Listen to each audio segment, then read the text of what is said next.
What's up?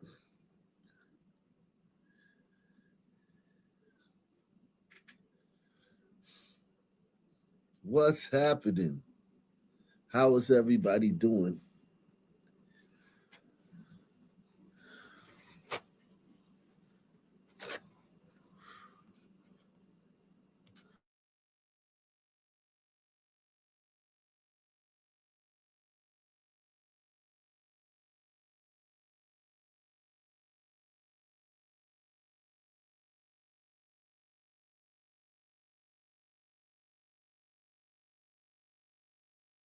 Salute, salute.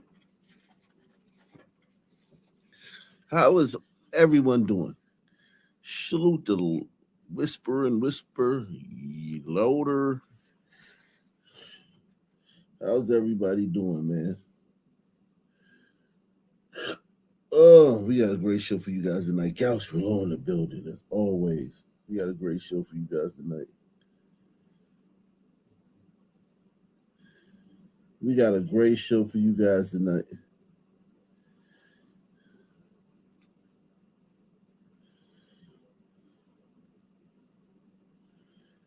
We got a great show for you guys tonight, man. Great show. Um, Salute to everybody out there, man. Salute to everybody out there, man. We got a great show, man. We're gonna get into a lot of stuff tonight, man.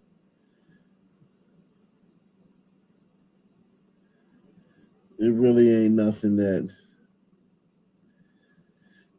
new, but just the same old shit. You dig what I'm saying? But with a new twist, and every night the stories are different. There's different people doing it, different human beings doing it. It might be the same stuff, it may be the same thing, but it's different human beings doing it every night. And they have their own swing they bring to it, their own little peculiarities, and each one is different, man. Each story is different. Each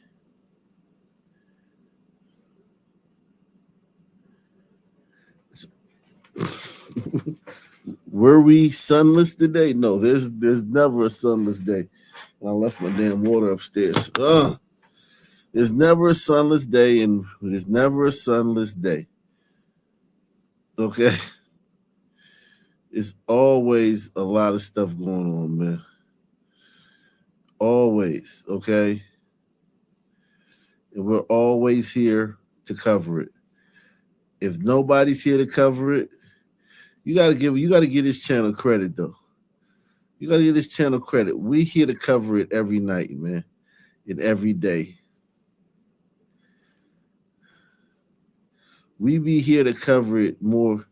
I mean, the stories you're not gonna see anywhere else. You know what I mean? Let's be honest, man. You're not gonna go around and look at all these stories if you didn't come here. You wouldn't go around and look at all these stories on your own. You wouldn't be able to find all these stories on your own. Let's be honest. Let's be honest.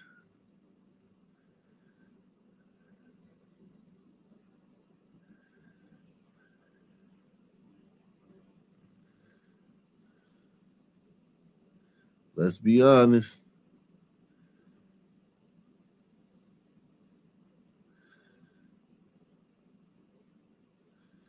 Let's be honest.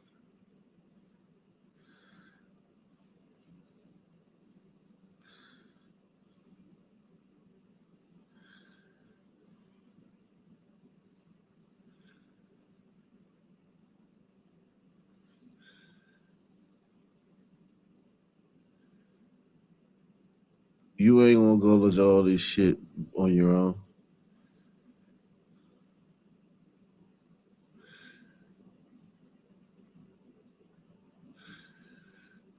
Let's be honest.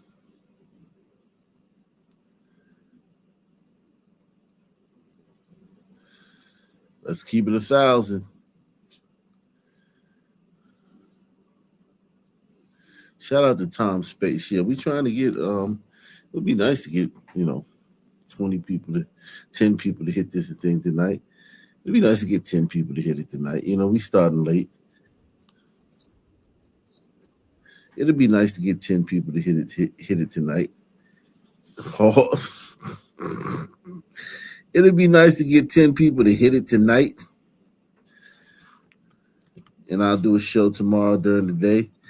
I tell you, man, we didn't hit the mark last night, so I didn't do a show today.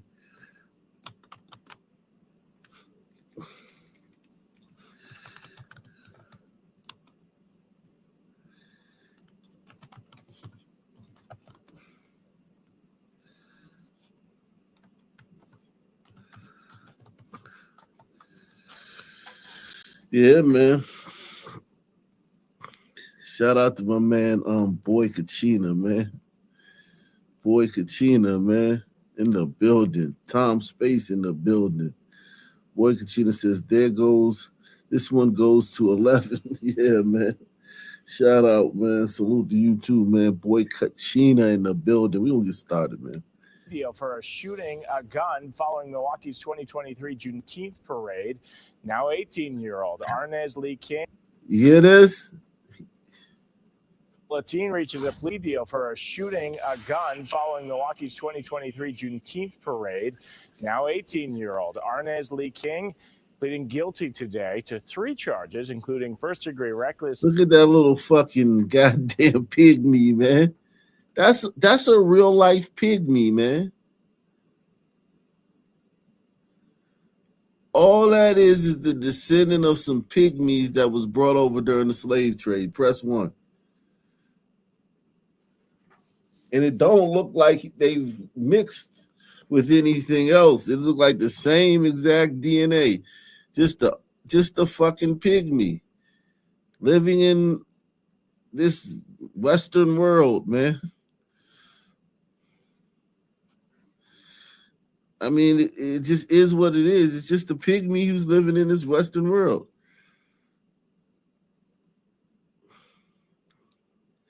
And he's just here. You know what I mean? He's just here, yo.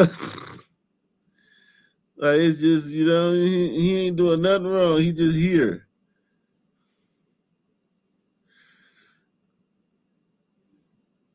And, like, he ain't doing nothing wrong. He just here. He just doing what he do here. Like, you gave him a fucking stick that he can kill people with. All he got to do is take this stick and pull this little lever and he can kill people.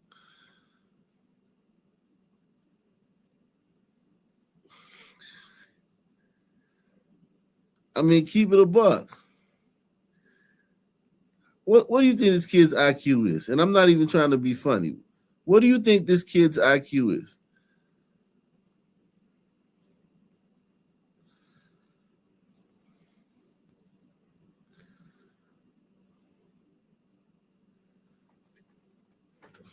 And not even on no racial shit. Just what do you think his IQ is? Not even on no racial shit.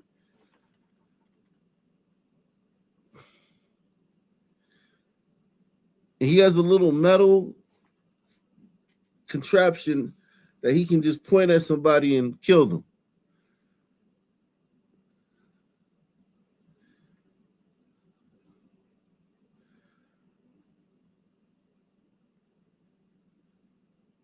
Think about it, man.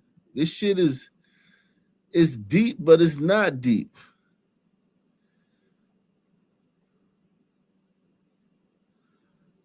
It's deep, but it's not deep. Shout out to Jesus Lopez.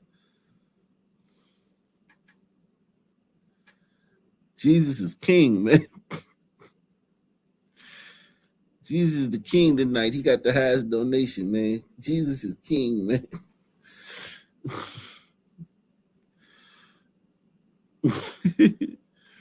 I mean, just think about it, man.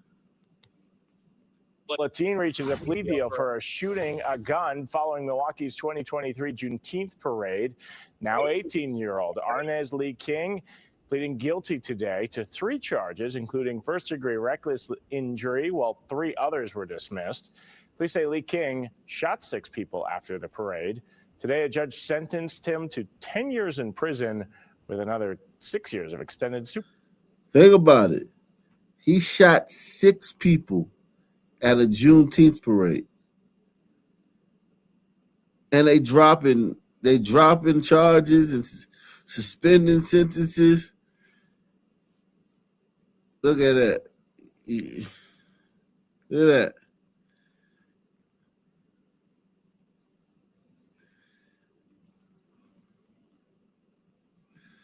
Look at that. He doesn't have a prefrontal cortex, man.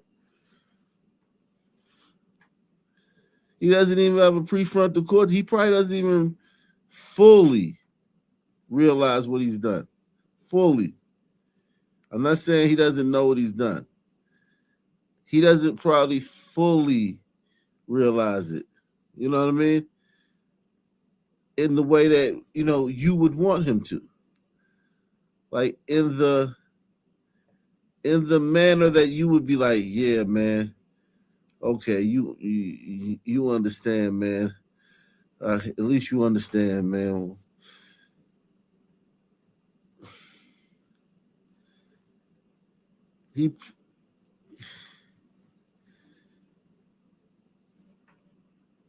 He might not be able to even see, anything outside of himself. You know what I mean?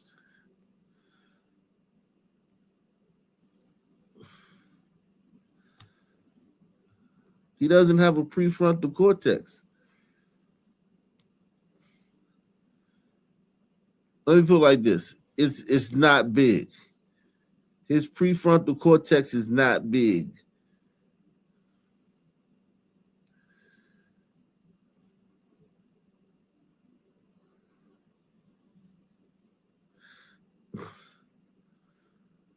Shout out to Sublime Blush, man. A member for 5 months. Says shout out to the loyal members of Arc Nation. Salute, man. Shout out to you, bro. Nobody knew what Juneteenth was 6 years ago. Nobody knew what Juneteenth was the day before George Floyd died. Okay? Nobody knew what Juneteenth was the day before George Floyd died.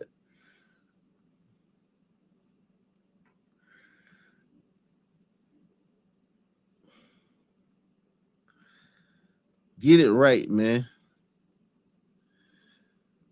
Nobody cared. And they still don't care. They shooting each other at Juneteenth celebrations. All the time, too. Like, they always shoot up Juneteenth stuff. Juneteenth shit guaranteed to get shot up. Like, it's not even like, will the Juneteenth shit get shot up? It's like, how many? How many?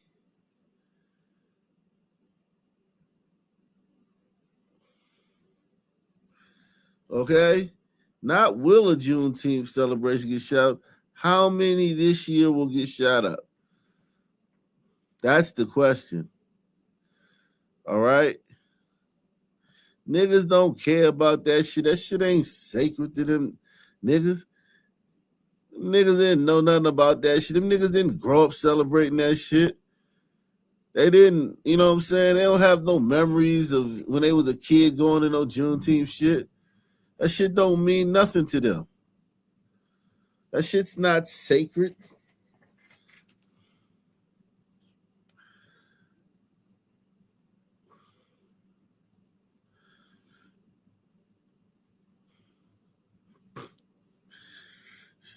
Shout out to Couch Below says Juneteenth forgiveness. Yeah, this little motherfucker. Look what he and they're gonna give him a fucking plea deal. Supervision. Milwaukee police officers get their first pay raise in years. The union says they. What the fuck? Oh, A reckless injury, while 3 others were dismissed. Police say Lee King shot 6 people after the parade. Look at the judge. Judge Laquanda. Look at the judge. Of course he got a plea deal. Of course he gets 10 years for shooting 6 people. That could be her son. It might literally be her son. Press 1. That literally might be her son. Jeez.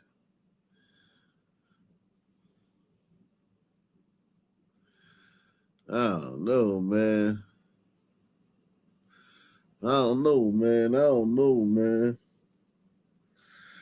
Jeez. Yeah, we trying to get 10 people support the channel tonight, man. We love the Op Nation Nights, man. Appreciate all you guys, man, coming through, man. We love all the Op Nation Nights, man. We love you.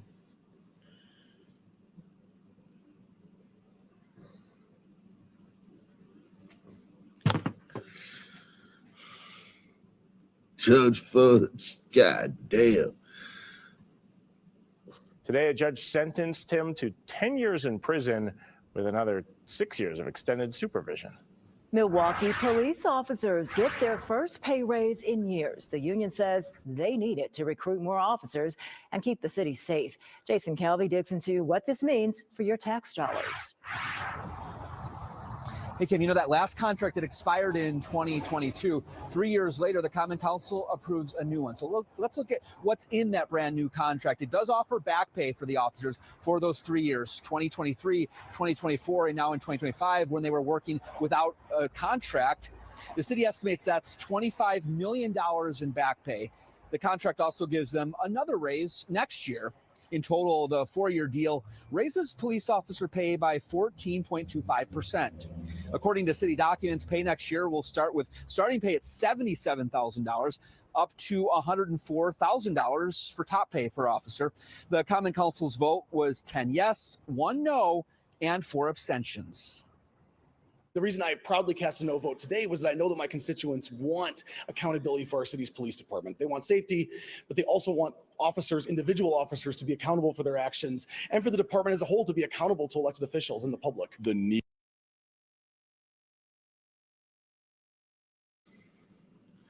They want officers to be accountable. Accountable for what? For what?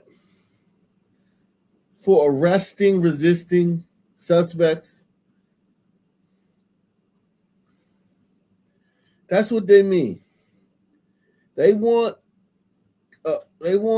officers to be accountable for arresting, resisting suspects.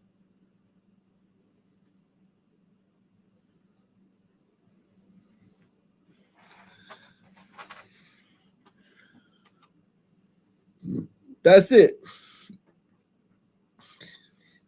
All the body cams are online. Everybody here has watched dozens of body cams. The only thing these officers are accountable for is arresting resisting suspects.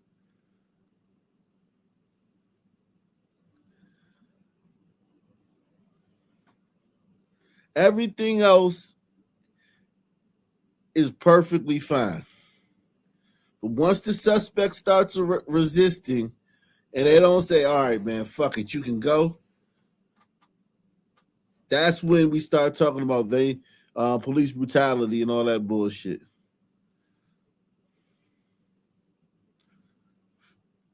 This is horse shit.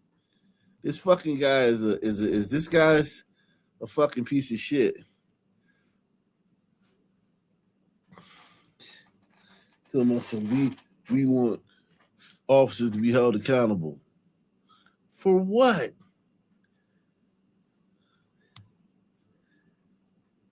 There's any cop that does anything wrong gets held accountable. And 9 times out of 10, what he did wrong wasn't wrong.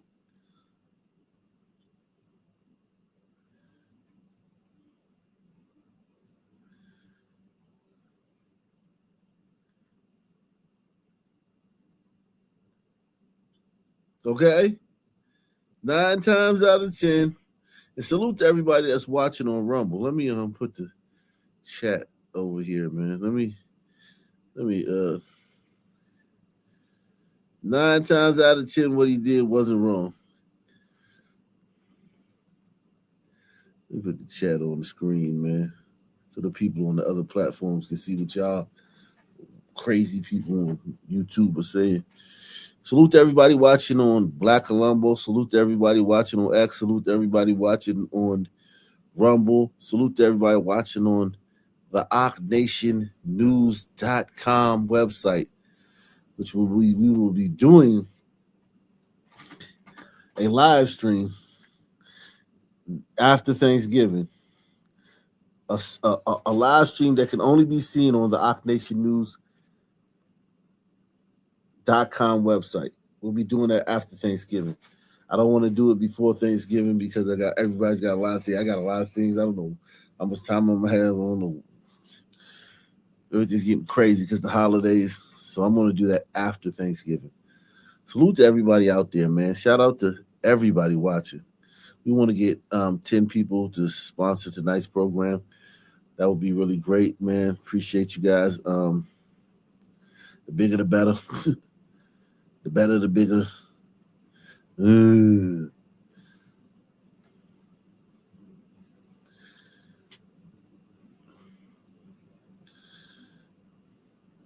Jeez. Louise.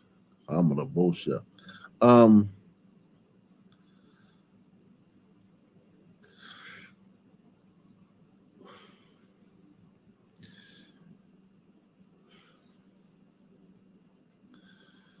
10 yes, 1 no, and 4 abstentions.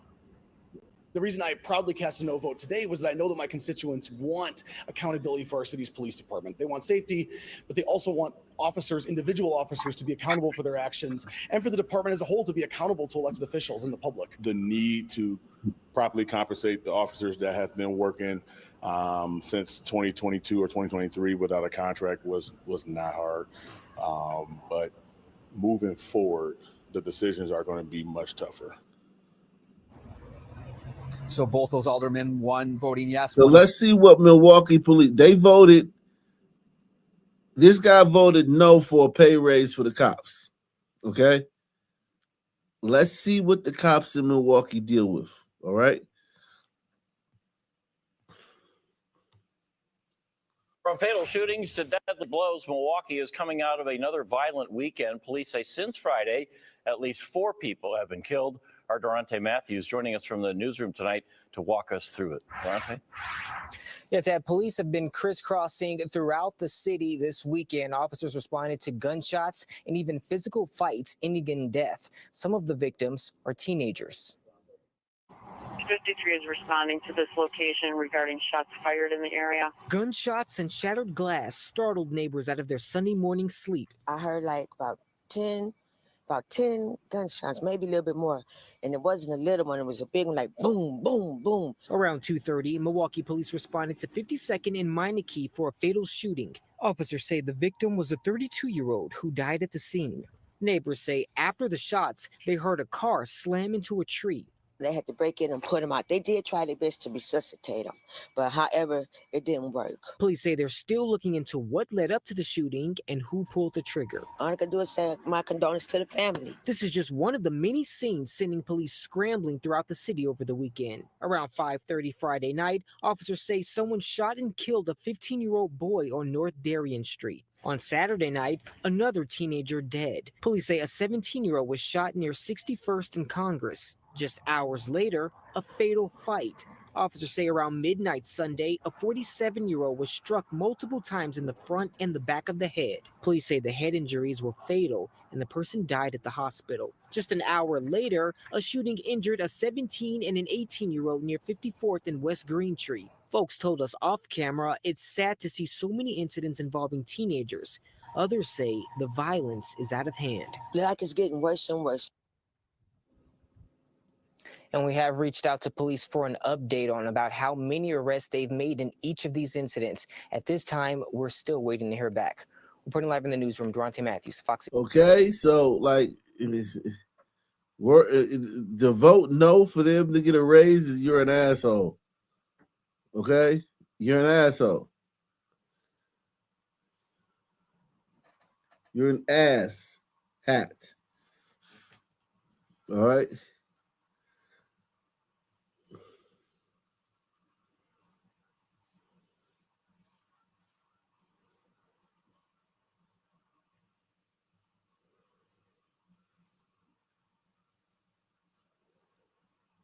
And topping our news tonight, an East Alabama teen convicted as an accomplice to murder, learning his fate today in a Russell County courtroom. Emotional pleas from the parents on both sides of this case before the judge rendered his final ruling for 18-year-old Jadarius Snipes. But it was his mother who ended up in handcuffs during this proceeding. Newsletter 9's Alexis Thornton joins us live from our newsroom after being at that sentencing hearing. So, Alexis, tell us more about this courtroom drama today.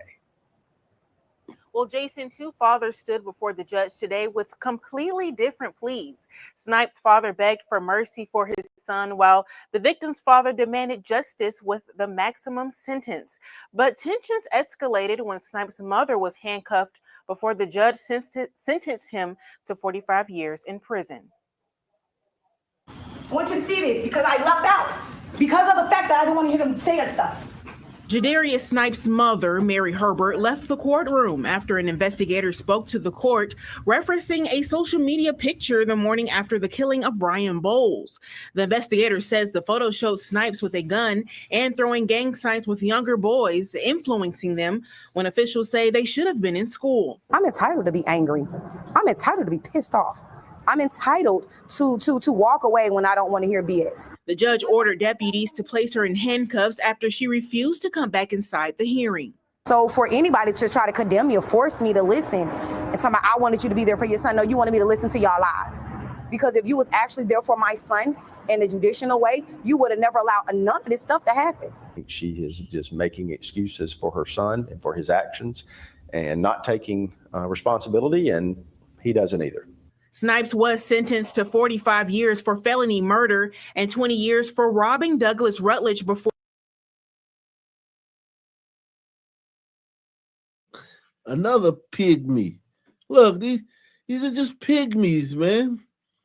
These are people from the pygmy tribe. Salute to Deluxe 247, aka Cal Ripken, aka the real MVP, coming through once again. These are just people from the pygmy tribe. These were the slaves that the African chiefs kidnapped from pygmy tribes and then sold to the white men. And now in 2025, they're fucking gangsters and shit. And they're running around with little contraptions that can kill you with the press of a button.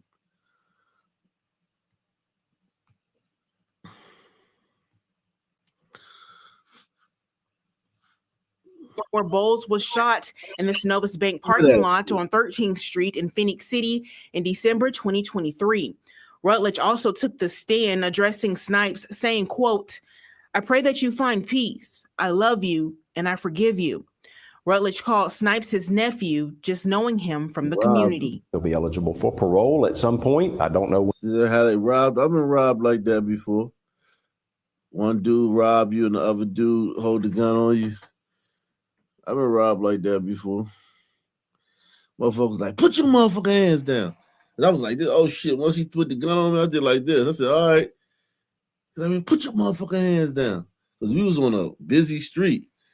It was at night, but it was a busy street with cars. It wasn't a lot of foot traffic, but there was a lot of cars driving up and down the street.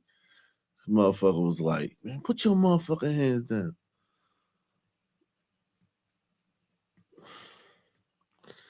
Yeah, fuck these niggas, man. Throw that nigga in a motherfucking cage, man. 45 years. See you in 45 years, nigga. Parking lot on 13th Street in Phoenix City in December 2023. Rutledge also took the stand addressing Snipes, saying, quote, "I pray that you find peace. I love you and I forgive you." Rutledge called Snipes his nephew, just knowing him from the community. He'll be eligible for parole at some point. I don't know when. The family and our office will be notified on any future parole dates. And as far as I'm concerned, we will begin objecting as soon as the parole dates come up. And Snipes' mother says he will appeal in 42 days. The 15-year-old who pulled the trigger, killing Bowles, is serving time in a juvenile detention center, but due to his age, his sentence is sealed. CSU students also made a video. Oh, he committed a crime where the juvenile fired the weapon, but he was in on the robbery. So the juvenile gonna get what? At the most, juvenile life, which means you're released when you're 21. And this fucker, because he was a grown, technically not a minor, he gets fucking 45 years. Yo, you gotta be, that kid's gotta be, holy moly. Holy fucking moly. He played a stupid game and got a dumbass prize. Where he at? Where this fucker at? He got a dumbass prize, yo. He went on a robbery with a minor. The minor fucking kills the victim.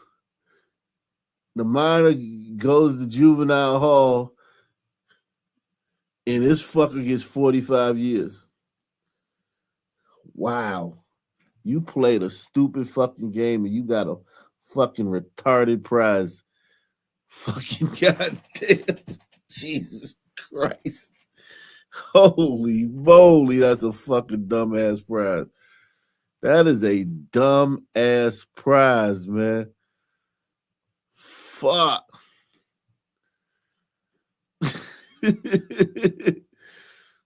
Salute, man.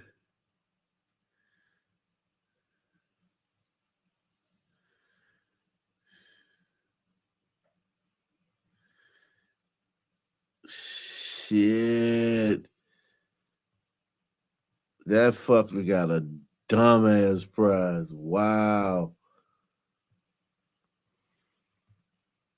An arrest affidavit is revealing new details about the teen accused of shooting a delivery driver. LaDavian Sockwell was arrested yesterday afternoon. He's accused of shooting Manuel Gonzalez multiple times last month after Gonzalez delivered. Manuel Gonzalez, man. That's revenge for that hombrito that killed that dude and his daughter the other day, man. It's revenge, man. We getting y'all back. An arrest affidavit is revealing new details about the teen accused of shooting a delivery driver. LaDavian Sockwell was arrested yesterday afternoon. He's accused of shooting Manuel Gonzalez multiple times last month after Gonzalez delivered food to his home. Gonzalez survived. Fox 4's Peyton Yeager has more from police tonight. Peyton? Steve, Mesquite police tell me that over the last month, they have interviewed the delivery driver multiple times and also interviewed the witnesses who were at that home that October evening. Police say their stories did not line up. Police went on to say that evidence that they have gathered over the last month led them to the teenager's home Monday afternoon. I don't know if y'all can see this. Girl, I'm shaking so bad I don't even know what to do. Look at this mess. This is ridiculous, y'all. Mesquite SWAT forcing their way inside a home Monday afternoon with their guns drawn. Officers took 17-year-old LaDavian Sockwell in the blue shorts into custody. The teenager seen handcuffed on his front lawn before being booked and charged with aggravated assault with a deadly weapon. Mesquite police say Sockwell shot a DoorDash delivery driver multiple times last month. Tuesday, Fox 4 obtained an arrest affidavit detailing the conflicting narratives from the night of October 27th. 29-year-old DoorDash driver and father of three, Manuel Gonzalez, told investigators when he arrived on Birch Bend to drop off the food, a woman and a juvenile were waiting on the sidewalk and would not provide the required PIN code needed to confirm the delivery. An argument took place, which Gonzalez explained to Fox 4 last Friday. They giving me the wrong PIN twice, and they tried to get the food from my hand. Gonzalez said two men then came outside and were walking towards the street. One, he says, had shoulder-length hair and was holding a gun. So Gonzalez retrieved his gun from inside his vehicle. Gonzalez told investigators he remained behind the door with his gun down by his legs. As soon as he stepped out, the suspect with the braids started shooting at him. Gonzalez said he fired his gun once before he was shot in the arm. Investigators later learned while processing the scene, his gun malfunctioned. Officers spoke with Sockwell on scene that same night. He told police he was there visiting his aunt, and an unknown male started shooting at the delivery driver, and he ran back inside for safety. However, investigators went back and pulled 911 calls from that night. Police say Sockwell told the operator, quote, he pulled a gun. When he pulled the gun out, he started shooting and got shot. Self-defense. He shot at us and we shot back. Mesquite PD believes, based on Gonzalez's account and Sockwell's statement on the 911 call, Sockwell was the one who opened fire. Police say Sockwell lived with his mother at the Mesquite home where he was arrested. We stopped by that home this afternoon and it seemed empty. Police tell me Sockwell will be transferred to the Dallas County Jail sometime this week. Steve? All right, Peyton Yeager at police headquarters. Thank you.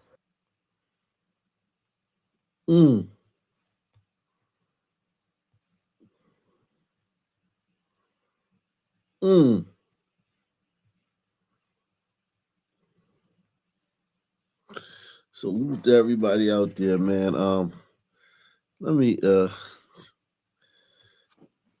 Nowadays, two brutal attacks in Hermosa Beach, both reportedly involving a mob of teens on e-bikes. One man left unconscious, another hit by a 2x4.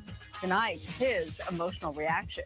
Good evening, everybody. You're watching LA Live News Tonight. I'm Marla Tejas. Thanks for watching us. I'm Laura Diaz. We begin with a follow-up. This is LA. We didn't even get to New York yet.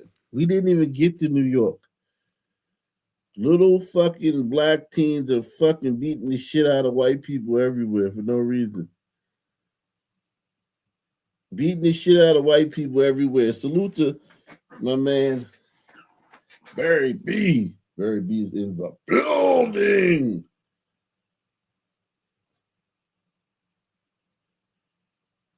Barry B is in the building.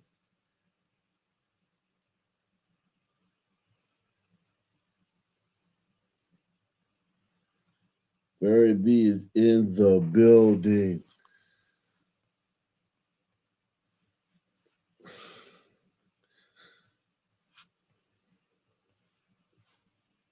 It's Punch Whitey season, man. Beat Whitey night. Who remember Beat Whitey night? Do you remember the story I did on Beat Whitey night? Who remembers that? I think it was, what was that? That was somewhere in Iowa, I think. Beat Whitey night. The black kids just went around the town beating up white people all day and shit. Do you remember that Beat Whitey night?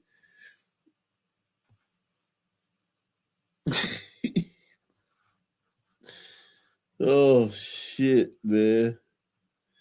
Salute to all you guys, man. Salute to short bus driver, man.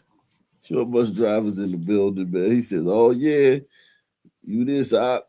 Shout out to you, man. Been a member for 31 months.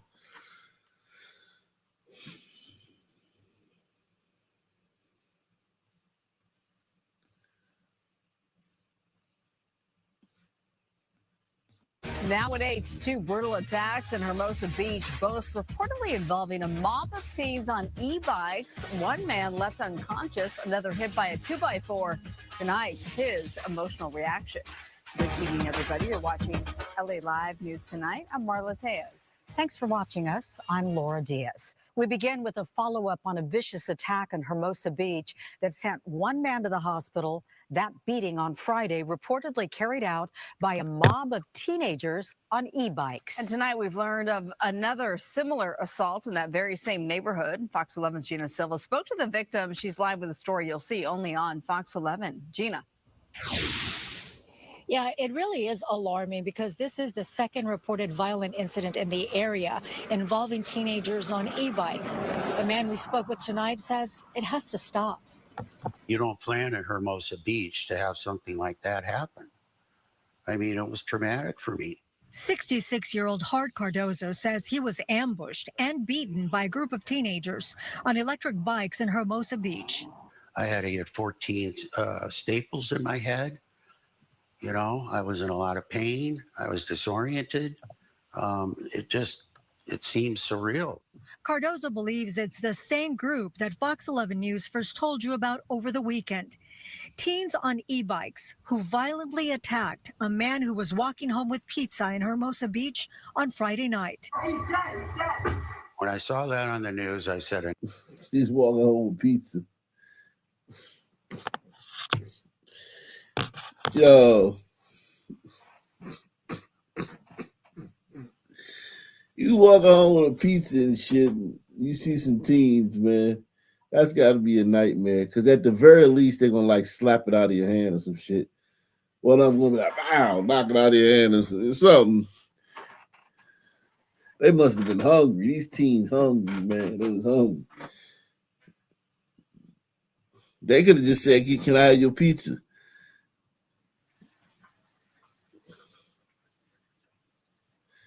They literally like kicked his ass and took the pizza. God damn, man. Jesus Christ, man. White people are down bad, man.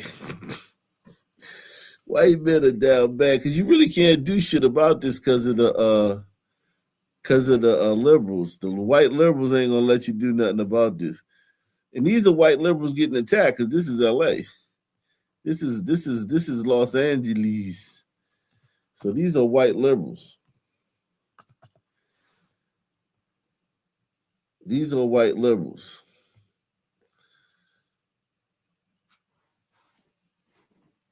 There's really nothing that can be done about this, man. This is one of them situations where you can't really do anything. You can't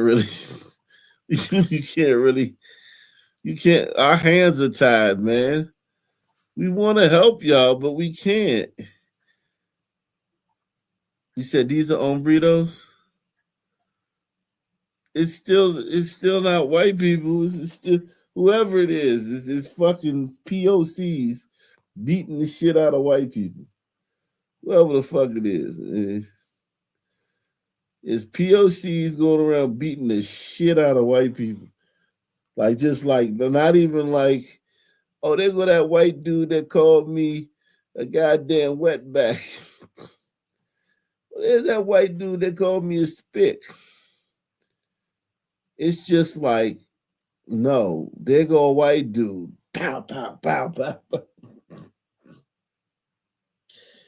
Well, fuck.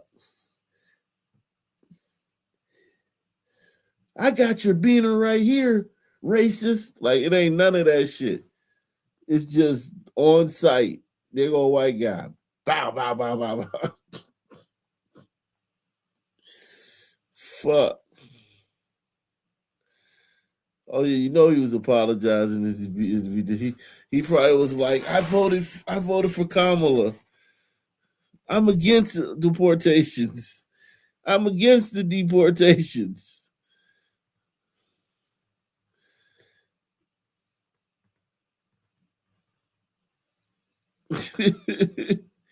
I'm against the deportations.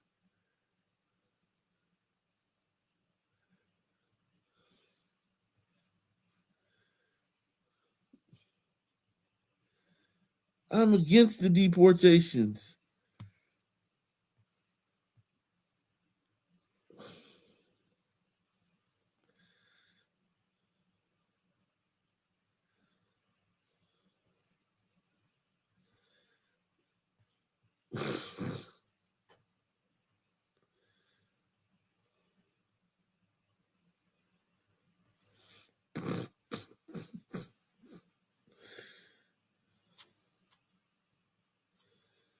That is crazy.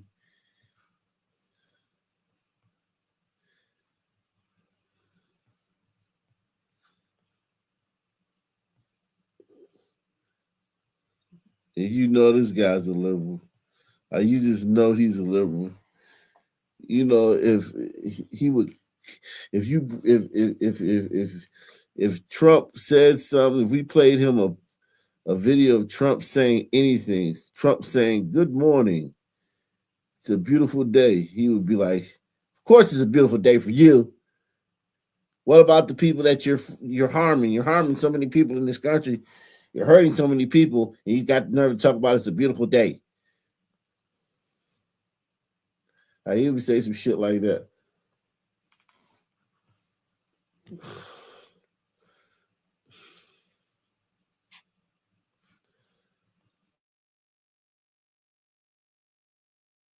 Surreal. Cardozo believes it's the same group that Fox 11 News first told you about over the weekend. Teens on e-bikes who violently attacked a man who was walking home with pizza in Hermosa Beach on Friday night. When I saw that on the news, I said enough is enough. People need to know my story. They need to report if this is going on in the community and you're not talking about it. It needs to come out. Cardozo says he was attacked on October 28th between 2 and 3 p.m.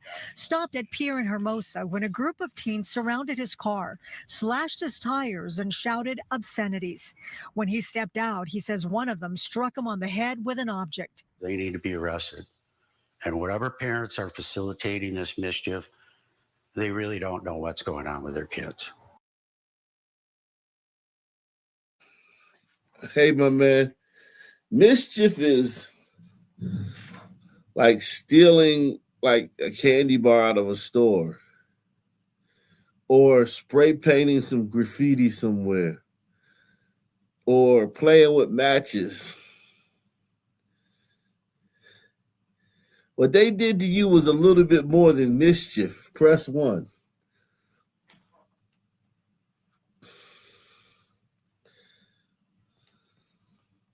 Slashed his tires and shouted. Going on in the community and you're not talking about it, it needs to come out. Cardozo says he was attacked on October 28th between 2 and 3 p.m.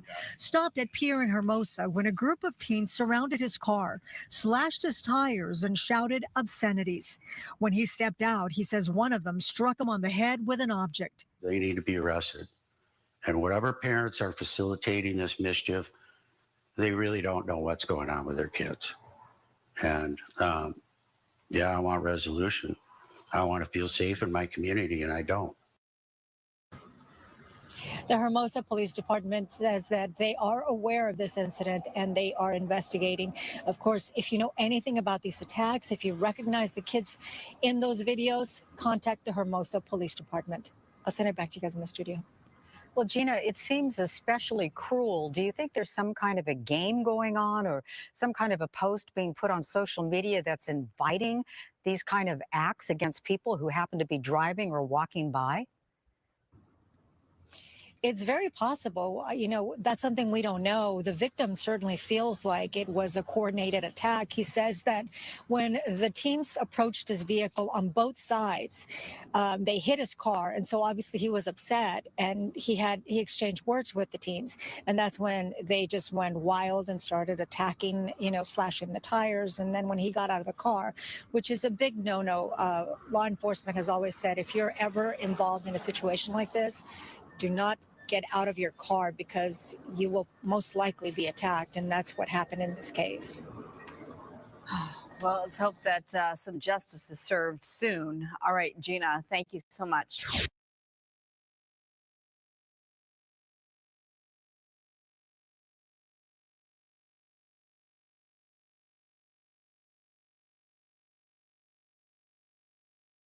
Oh, that my dog, dig it. That my dig it, Matthew. When you fuck with man on your junk fuck with knock.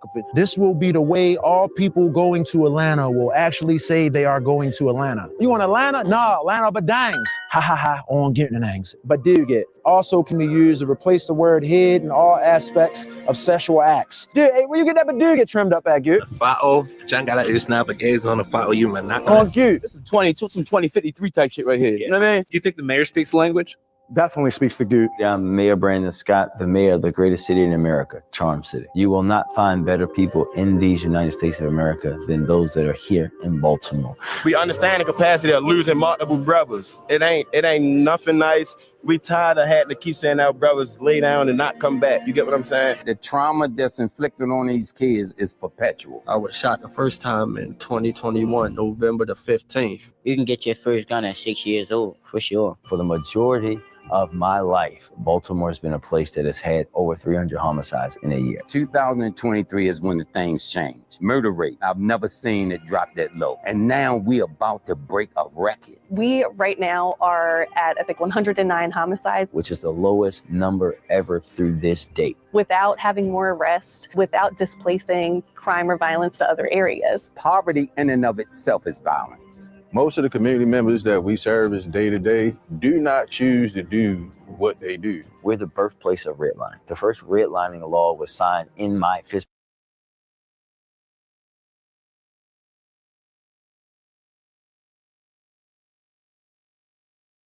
They literally blaming that shit on redlining. These niggas are blaming that shit on redlining. Their fucking murderous ways. Office, right? When you think about that at the same time as the... Guess what redlining do? Guess what redlining does? It keeps the niggas together. It stops them from living with the white people. It stopped, it made so the white people could keep the niggas out of their neighborhoods. That's what they're complaining about when they complain about redlining. Press 1. Damn, y'all make us have to live with other niggas. We want to come live with y'all. Stop redlining us. Industrialization happening with jobs, the steel plant leaving, and at the same time the suburbs were being built and you have flight. When you think about how guns and drugs just started showing up into these communities, you have a recipe for this. Guns and drugs just started showing up. Yeah, guns and drugs just started showing up. No black people wanted to use the drugs, and no black people wanted to sell the drugs. The drugs just showed up. You know? Like, that be like, God damn, what's all these drugs doing here, man?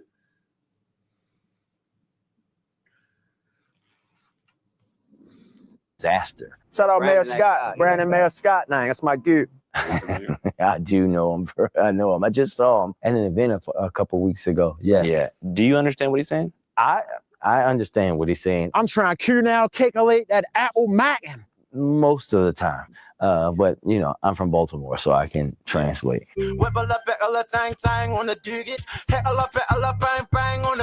Right now, it's supposed to be the safest year in Baltimore history. Have y'all noticed a big change? Yeah, it has earned down a little bit, Goot. Hey, Goot, give some of this white culture, Goot.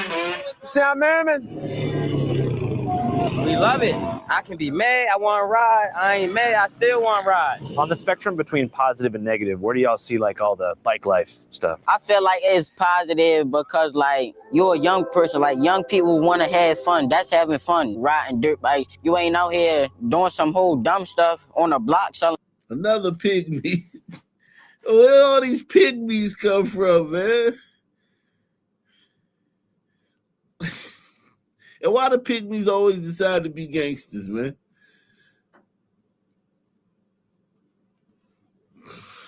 Like drugs, you feel me? You riding a bike. Like you get sponsored, you get hella sponsorship. Start your YouTube channel. Drop ain't tripping. I got right back in that gym.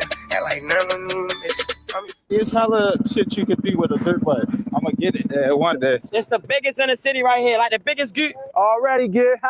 This is a lot of good energy flowing through. Yeah. From Matt T. Hey, what's up, my goots? Andrew Callahan here, Channel 5 News, reporting live from Baltimore, Maryland. You ever notice that news overall is inherently negative? Nowadays, if it ain't negative, people don't want to see it. I noticed that too. Maybe it's because humans have an inherent negativity bias and are more than twice as likely to engage with content that markets either crisis or disaster. And because media organizations and social media platforms are for-profit corporations in competition who measure success through engagement and are incentivized to create content or push algorithms that create cortisol release in viewers and or users to keep them engaged for longer, which is most easily done by deploying micro-traumatic digital imagery, which first requires a keen understanding of your target demographic. Once you know what scares your audience, you can print cash from their eyeballs by scaring the shit out of them. And it's for this reason that on social media and on TV, when good things— Look, they showed a bunch of white people. They're only showing white people, like as if it's racist. Listen to this shit. just overall is inherently negative. Nowadays, if it ain't negative, people don't want to see it. I noticed that too. Maybe it's because humans have an inherent negativity bias and are more than twice as likely to engage with content that markets either crisis or disaster. And because media organizations and social media platforms are for-profit corporations in competition who measure success through engagement and are incentivized to create content or push algorithms that create cortisol release in viewers and or users to keep them engaged for longer, which is most easily done by deploying micro-traumatic digital imagery, which first requires a keen understanding of your target demographic. Once you know what scares your audience, you can print cash from their eyeballs by scaring the shit out of them. And it's for this reason that on social media and on TV, when good things happen, you almost never hear about them. After all, why would you? It makes no money for the platforms. The good stuff don't really make that much money. Good news travels slower than a Galapagos tortoise off a Perk 30 in a snowstorm. We're trying to chase the racks here, dummy, on a jiggle-a-doogan. Which brings us to Baltimore, a city once perceived as being hopeless, with a reputation for gun violence, decay, drugs, and disorder. But nowadays, things are looking up for the— He said a reputation as if it wasn't gun violence, as if it was just their reputation.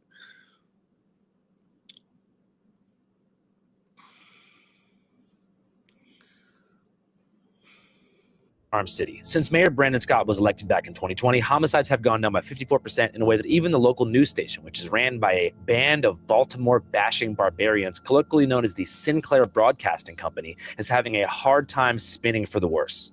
But they're trying. Despite links between criminal activity and the Safe Streets program, Mayor Brandon Scott and the rest of City Hall continued to stand by the violence intervention program. Part of Sinclair's issue is that despite the declining murder rate, there are less beat cops on the streets of Baltimore than ever. For the most part, they've been replaced by a cohort of city-employed, formerly incarcerated men and women from the hoods of Baltimore. And that shit don't work worth a fuck. It's another reason why the murders have gone down. Maybe they killed everybody. Maybe they gotta regenerate the streets. Or maybe the fucking prosecutor, the new prosecutor that they got 2 years ago, Ivan Bates, the new prosecutor that the city elected a few years ago, is actually prosecuting criminals.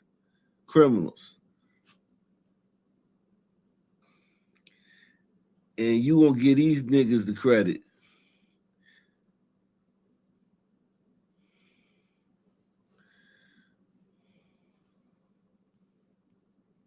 Who compose a violence intervention team called the Safe Streets Group, who have several offices around town and a 24/7 tip hotline where if you're from Baltimore, you can call in when you feel that a situation is escalating, but you don't want to call the cops. But is there any situation where you might feel like, all right, I've hit a wall, I got to call 911? No. No. Get the hell out the way. First thing I'm going to do. They never feel like they found a situation where they're going to call 911. Ever. They never. So if this girl come around and a thug start beating the shit out of her, don't call 911. Do you know they had 3 of their people killed in a year? We covered it. It was like 2023 or 2024. I think it was 2023. 3 of them got killed in 1 year. 3 of them got murdered in 1 year. And they talking about there's never a reason to call the police. Hotline where if you're from Baltimore, you can call in when you feel that a situation is escalating, but you don't want to call the cops. But is there any situation where you might feel like, all right, I've hit a wall, I got to call 911? No. No. Get the hell out the way. First thing I'm going to do is I'm going to call whoever I feel got the best relationship with that individual. Bro, you might need to go down there and holler at your people. Their work is dangerous. They are in communities on the front lines using their credibility to get people to not resort to using guns to solve their conflicts. They don't have body armor. They're not carrying. That shit don't work. It's the prosecutor. It's the prosecutor, the new prosecutor that's prosecuting all the repeat offenders. Because in cities, in black communities, always repeat offenders. Because the juvenile crime is through the roof. Because they don't prosecute juveniles. But the adult crime is going down immensely because the prosecutor's prosecuting the adults. But the juvenile crime is still off the chain in Baltimore. Being weapons, they are out there with their credibility. We're not just calling each other. We might know one of the parents. We might know one of the brothers. We might know the pastor, the teacher. We know somebody in this neighborhood who knows that. So you making all these phone calls while hothead Tredarius is sitting there just waiting for y'all to make all these phone calls. He want to shoot man, but he gonna wait for y'all to make all these fucking phone calls. Fuck out of here, man. Person. Yeah. And we're just going to keep working those angles until the situation is dead, or, you know what I'm saying, like, until we can't go anymore. We never just come to a place where it's like, okay, it's time to call the police. It's a billion people to call. It's a billion things to try before we have to take that avenue. And that's so important to us because of our trust with the community. They don't look at us as the police. They don't expect us to operate like the police. So that's not what the type of image we want to give them. Well, I did have a reporter ask me a few weeks ago from a Sinclair station if one of my Safe Streets workers was a Crip because he had on a blue hat. That might be the dumbest fucking question I've ever gotten in my life. The reporter who had on a blue suit, by the way, so I guess he was a Crip too. This is him in a blue suit. How'd you respond to that question? Very eloquently. We did tell me it was the dumbest question he ever asked, but then I posted on social media the question that he asked and then laid out to him while tagging him every single school in Baltimore that wears the color blue and asking, like, should they all change their colors and their uniforms because you think that anybody that's black in this town that wears blue is a Crip? And then asked him, was he a Crip because he had on a blue suit? You know, one thing I've been thinking a lot about is cultural imagination. How Americans perceive other places based upon their media consumption habits. We know many Americans have the wrong idea about Baltimore, and guess who reinforces that the most? Sinclair Broadcasting Group. Sinclair Broadcasting Group has been quietly reshaping Baltimore's media landscape for years. From mandatory commentary segments on local stations to top-down editorial directives, they've shown how easy it is for a powerful oligarch owner to turn a news station into a megaphone for his own politics. So who owns Sinclair? It's a chat GPT-ass motherfucker named David Smith, who also owns the Baltimore Sun. Make sense now? These narratives are all tied together. Fragmentation of the truth, media hypnosis, algorithmic echo chambers, loaded incentives, truth versus lies. To be honest, nowadays in America, this whole situation is all too familiar. Juice Crew, man. He definitely Juice Crew. That guy's definitely Juice Crew. Like 1,000% Juice Crew, man. That guy, the juice is loose, man. We looking for 10 people to sponsor tonight's show, man. We need 2 more people to sponsor tonight's show, man. If you can, so we can sponsor tonight's late night programming, man. We the only ones in the building, man. We the only ones still up, man. It is what it is, man. You heard me?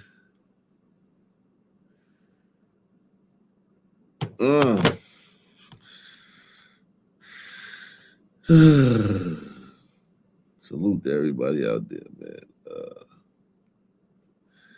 White dude says this happened last week in New York.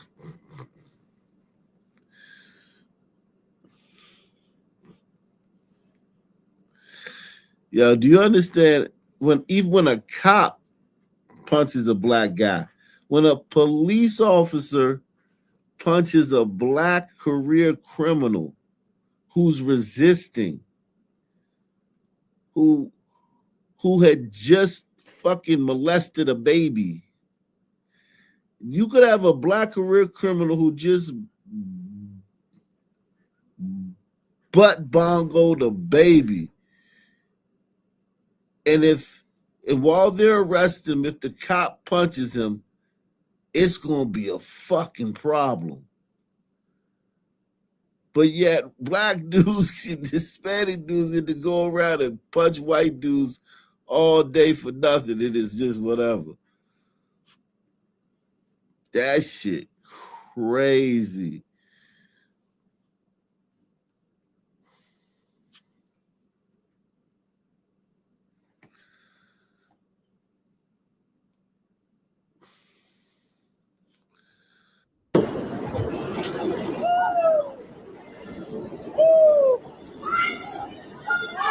Yeah, he almost walked into the goddamn pole. That was a yo, that was, you should be charged twice, man. Because you made him.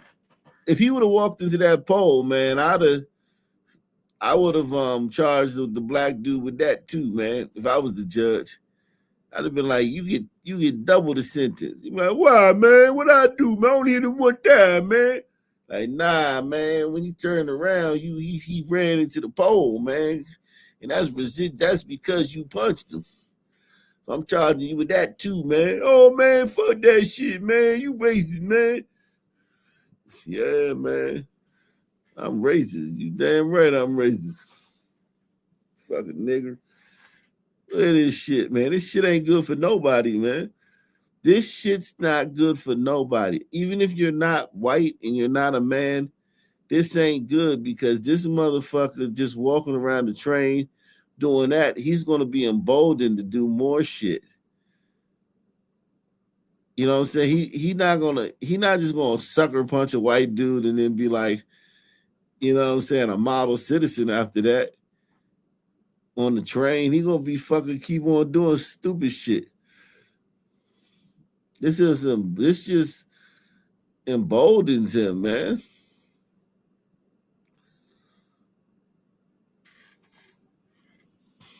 Salute to everybody watching on Rumble, OckNationNews.com, X, Black Colombo, Ock Nation News.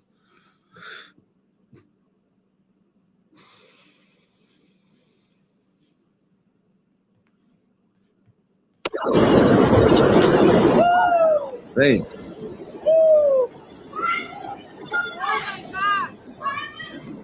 Oh my God! Why? Why you don't put nobody in the court? Oh my God! Look. Now he trying to get away.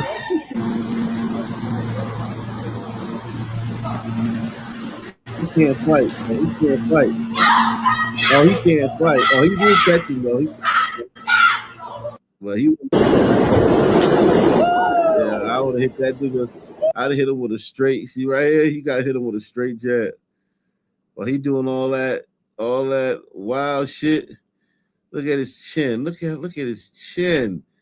His chin just sitting there. Look at how his chin just be sitting there. Chin just asking.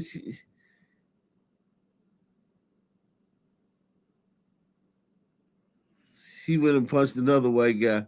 What a coincidence. What a coincidence that the next person he punched was another white dude. Ain't that a bitch? God damn. Fuck. Mamdani, man. You expect more of this shit. Hey, you can expect more of this shit. Beat Whitey Night. Y'all don't remember Beat Whitey Night? I'm surprised y'all don't remember Beat Whitey Night, man.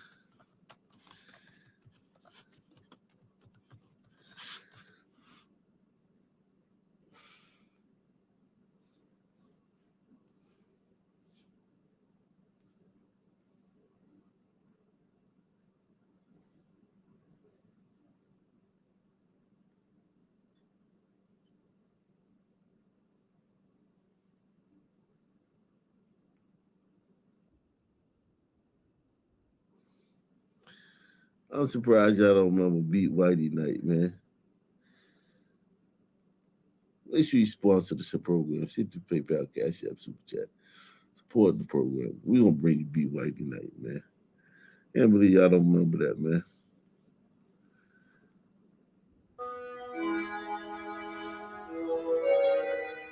straight from Caitlin Clark's hometown, Des Moines, Iowa.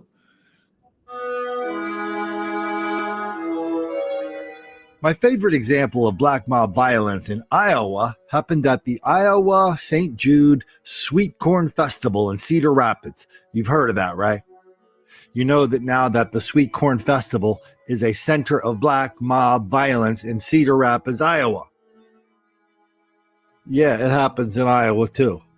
In this case, we had 70 to 100 black people rampaging through the Sweet Corn Festival, the St. Jude Sweet Corn Festival, attacking fairgoers, attacking cops, punching them in the face.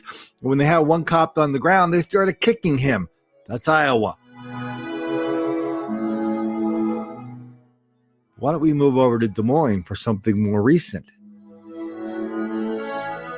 People in Des Moines are freaking out. They're freaking out because they're running out of ways to talk about this without telling exactly what it is. It's happening so often. They're running out of ways of saying the teenagers are meeting to have us fight. Started out small, got big. No, what you had in Des Moines, Iowa, twice in the last couple weeks are over 100 black people rampaging through downtown, attacking each other, attacking citizens, and fighting cops. And that's in Des Moines, Iowa. Wow.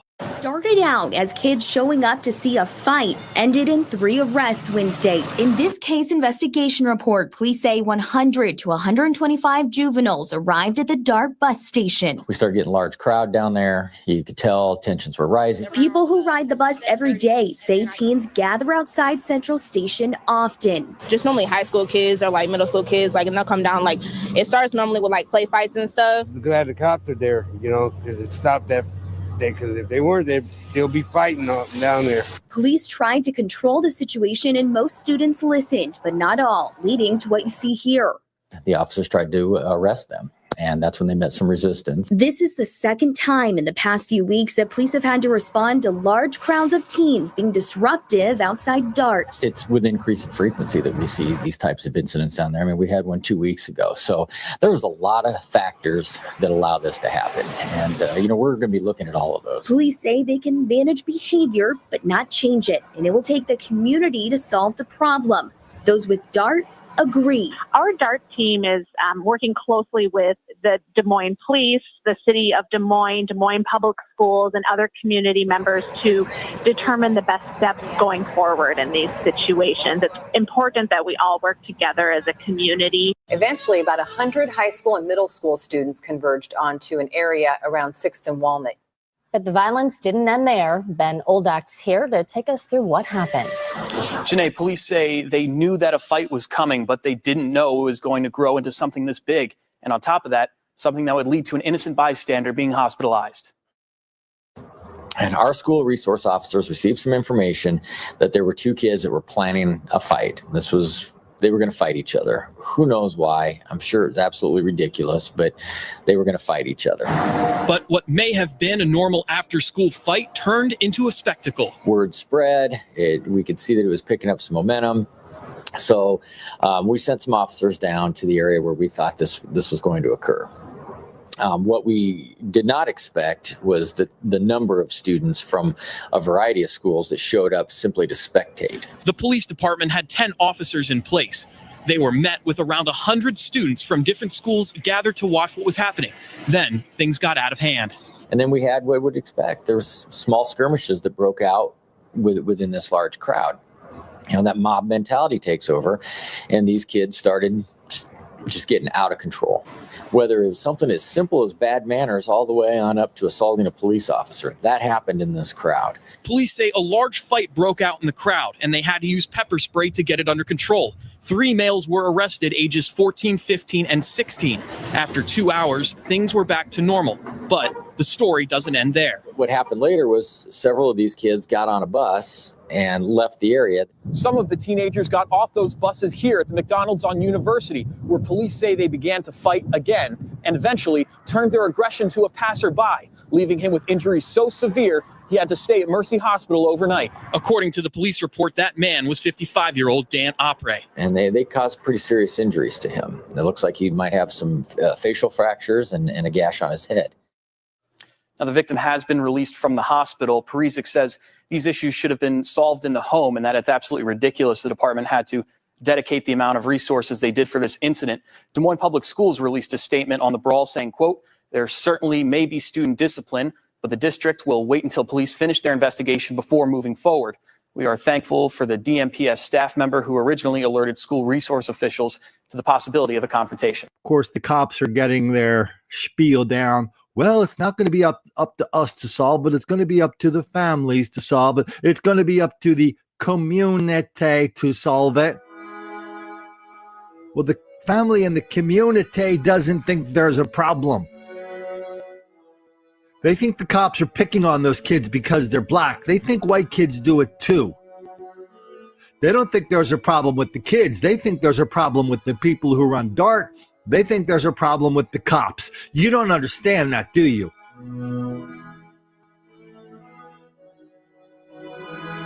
Well, the less you understand it, the more ridiculous you sound as you say it. Because Des Moines, you have a full-fledged problem with black mob violence, however you want to describe it, however you want to be in ignorance, denial, and deceit about it. You're not going to tell us anything new, Iowa. You're not going to pull any cards out of your sleeve of denial, deceit, and delusion that we haven't seen before. Every cop in Iowa remembers the most important lesson from Beat Whitey night at the Iowa State Fair. Does anybody remember that? A couple of years ago, we talked about it a lot, and Don't Make the Black Kids Angry and White Girl Bleed a lot. Large group of black people at the Iowa State Fair in Des Moines, rioting in the fair, out of the fair, beating up patrons in the fair, out of the fair, on the way to the fair, leaving the fair, in the parking lot. The cop did a police report saying the kids were screaming it was Beat Whitey night. They attacked cops too. So they went to the police spokeswoman, Lori Loverato, and they said, "Lori, what's up? Are there a bunch of black people attacking white people? Or why is that happening in Des Moines? That doesn't happen in Des Moines, Lori Loverato." She said, "Yeah, it was a bunch of black people. We're trying to figure out what's going on." She got fired the next day for that.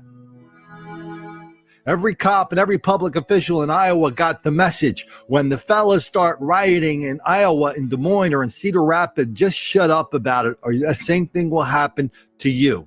The community has to solve this problem with better parenting. Why don't you just come out and say it, Iowa, what the best solution to this problem is? The riots were caused because we did something to make the black kids angry.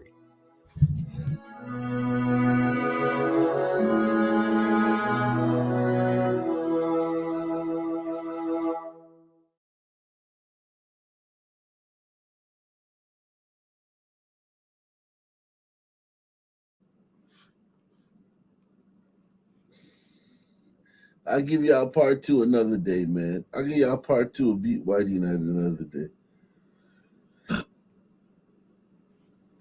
Because it's a part two to that.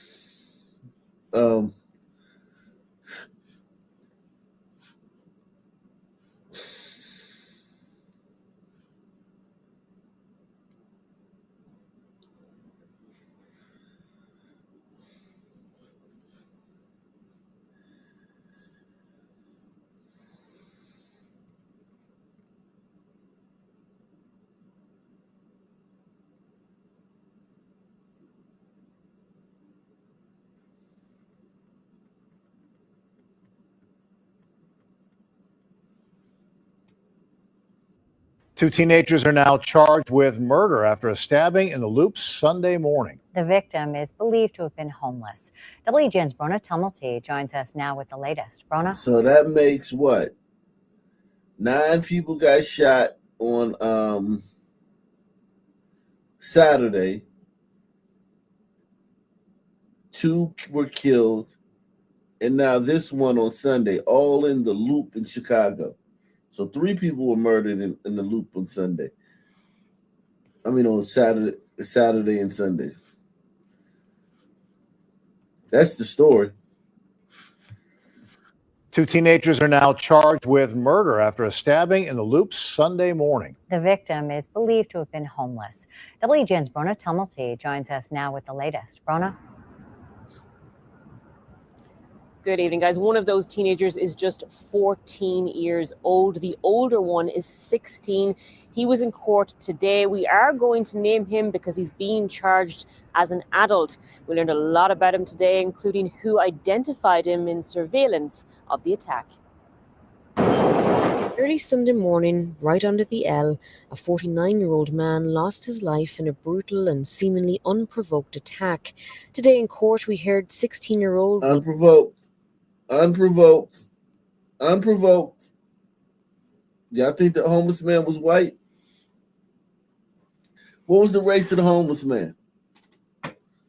What was the race of the homeless man, guys? What was the race of the homeless guy?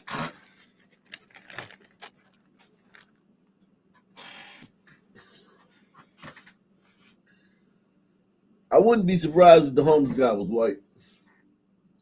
Because it was a random attack by some young black teens. You think it was black? All right, we'll see, man. I think that hopefully they give us a picture or a name or something. Man lost his life in a brutal and seemingly unprovoked attack. Today in court, we heard 16-year-old Wilnaker Rodriguez Vasquez was part of a group of Rodriguez Vasquez, so was Simone Britos. half a dozen who approached the victim around 5:30 a.m. in the 200 block of South Wabash.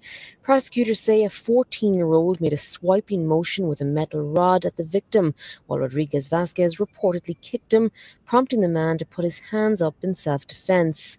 The younger suspect then allegedly struck the man, with Rodriguez Vasquez slipping out a knife hidden in his sleeve, stabbing the man once in the back. It's alleged the entire attack was done to rob the man of a Halloween mask.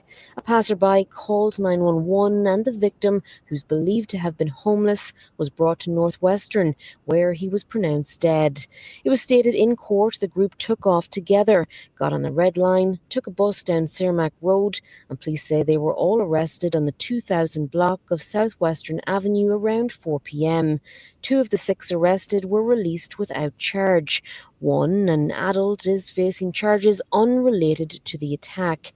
Rodriguez Vasquez is now charged with first-degree murder, as is the 14-year-old who allegedly struck the victim, and a second 14-year-old is accused of armed robbery. The 2 younger suspects, we're told, are also from Venezuela. Rodriguez Vasquez nodding to his mother earlier in court, blowing her a kiss as he left. He's been living with her in Chicago for the last couple of years and recently became a father. We're told his mother identified him in surveillance photos of the stabbing, along with one other person in the group.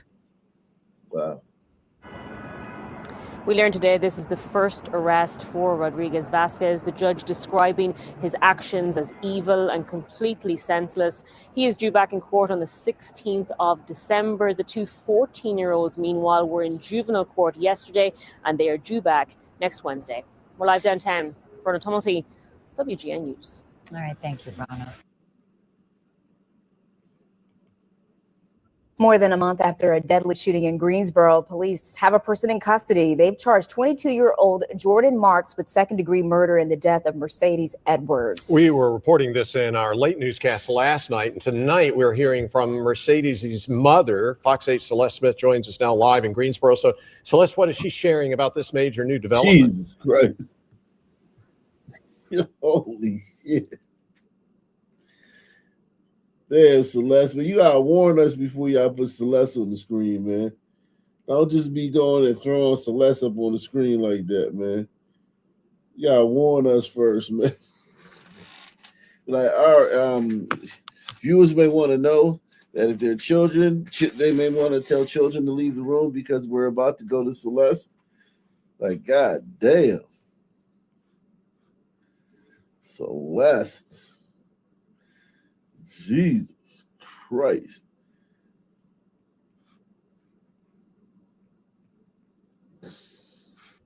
Fox 8 Celeste Smith joins us now live in Greensboro. So, Celeste, what is she sharing about this major new development? Yo, I knew it was coming and it still got me, yo. That's crazy. That's fucking crazy. I knew it was coming. All right, let me try it again, man. Let me try it again, man. Hearing from Mercedes' mother, Fox 8 Celeste Smith joins us now live in Greensboro. So, Celeste, what is she sharing about this major new development? Mercedes Edwards' mom said that this arrest brings some relief, but it's still not closure. And she said that this past month has been filled with grief, worry, and uncertainty. Celeste, man. God damn, Celeste, man.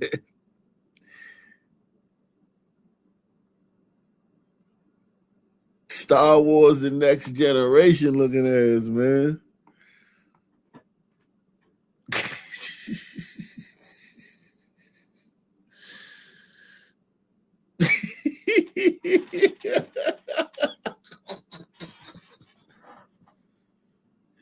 Celeste, man, stop it, man. Stop it, Celeste, man.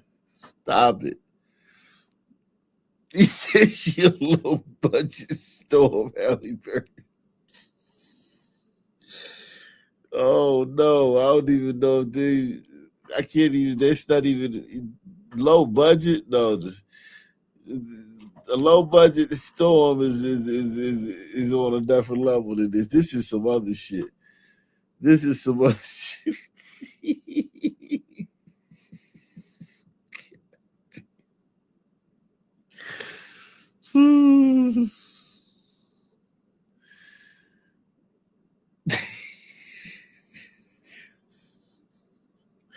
White women is the standard of beauty. No, motherfucker, you don't have to wear that shit.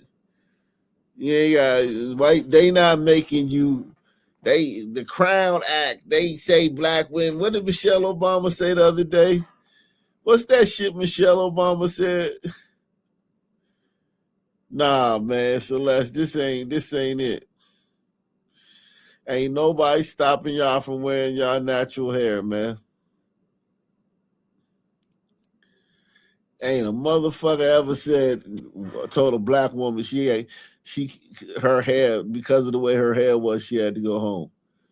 Ain't never been. Have any of y'all ever seen that in any of y'all jobs? They tell a black woman she got to go home because of her hairstyle. I never seen that a day in my life, and I'm black, and I've been around for a while, man.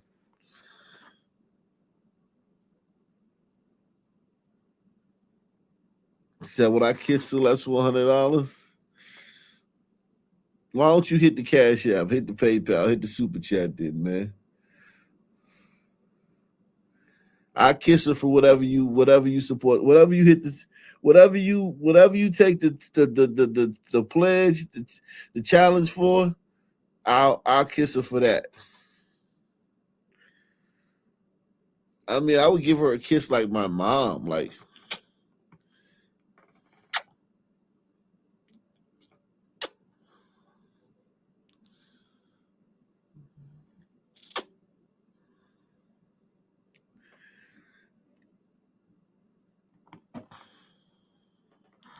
If you talking about like tongue kiss,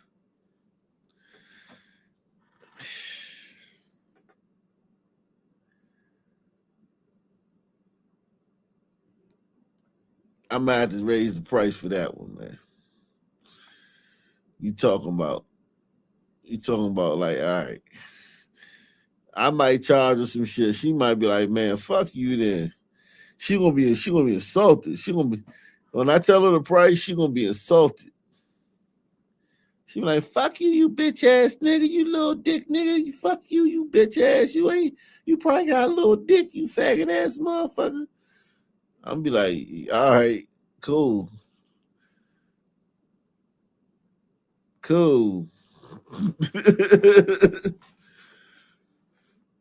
God damn, Celeste. Jesus. She better with her eyes closed, man. I ain't even gonna lie, man. I like her better with her eyes closed, man. Celeste, man, you come on, man. Dude, she got a stylist.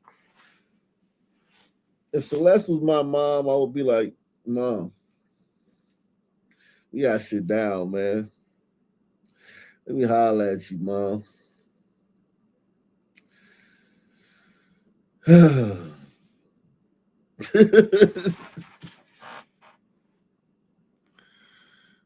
He said Worf's woman. Exactly. She do look like Worf's woman, man.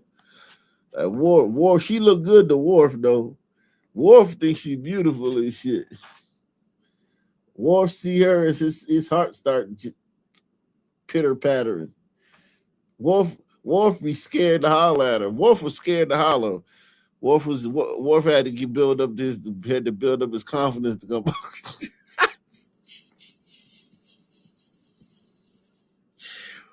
Worf had to build up his confidence to come holler at a beautiful Klingon woman like this, man.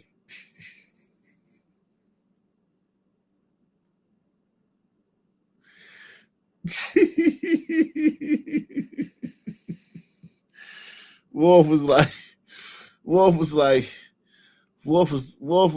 was practicing his game in the mirror and shit. Like, but first time Worf walked up to her and said, "Hi, my name's Worf. Nice to meet you.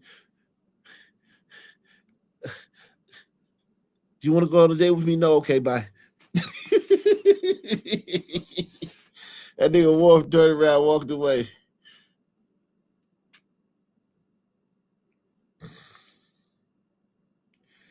I've never seen a Klingon woman so beautiful in my life. She the most beautiful Klingon. Yo, what if Celeste was watching though, man? I would feel bad if Celeste was like, if Celeste like left a comment and was like, "It's Celeste. I was a long-time supporter of your channel, but now you can forget about it. I'm never watching your channel again after this." I would really feel bad, man. I'll be like, damn, fuck. Like, damn, Celeste. What you doing up this late anyway, man? Don't you gotta go to work and all this shit? Oh yeah, Klingons don't sleep. Klingons only sleep 2 hours a night. That's right. Because on their planet, they only got 2 hours of they got 22 hours of sunlight on their planet, man. So they only sleep 2 hours a night, man. So Celeste, that's why Celeste's still up watching, man.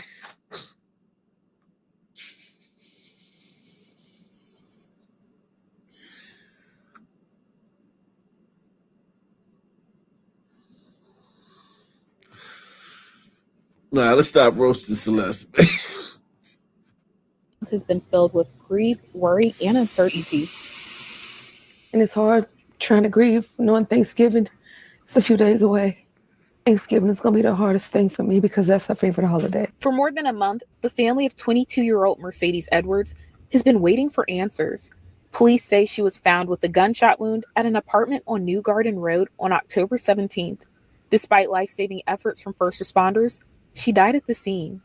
Greensboro police say the man accused of killing her, 22-year-old Jordan Marks, was arrested in Huntersville on Monday. I'm just glad that he's behind bars, for real. I am. And hopefully that we can put my babies at peace right now, you know? Hopefully she's at peace because of this. I feel like the process took too long. While this arrest is progress, Mercedes' mother says it comes after weeks of heartache. She says learning Marks was arrested outside of Greensboro made the wait even more painful. It was confusing to me because from what I understood is that when he was questioned, he said that he accidentally hurt my daughter. While Trina's claim that this may have been an accident is consistent with the first news release Greensboro police issued.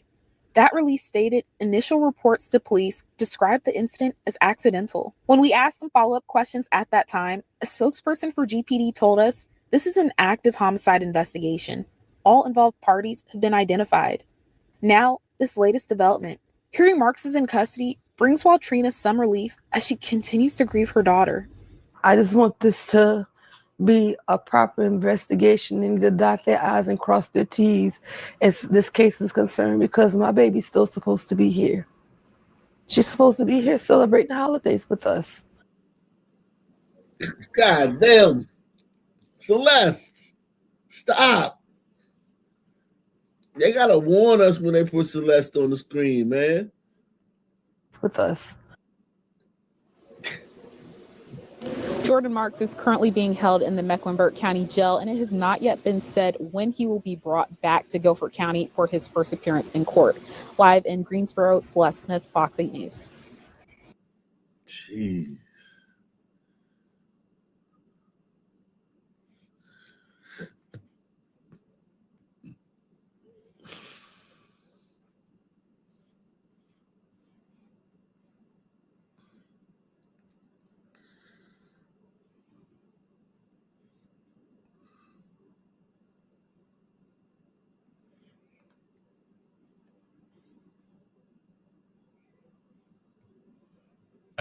A woman who survived being shot 10 times has a warning now for other women tonight. Her ex-boyfriend kidnapped her, shot her, then drove her through multiple counties. And now she hopes she can inspire women to leave abusive relationships.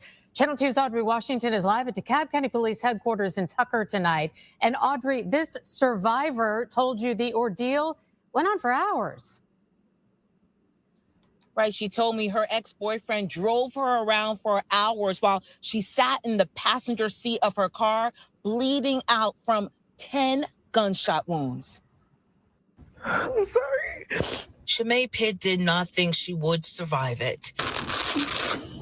Right here, I have a bullet wound. Damn. She says on November 2nd, in a fit of rage, her ex-boyfriend. That's her ex-boyfriend. God.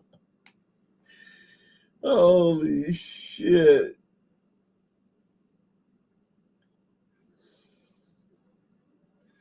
Listen, man. I wonder how many times she sicked this savage on somebody that pissed her off.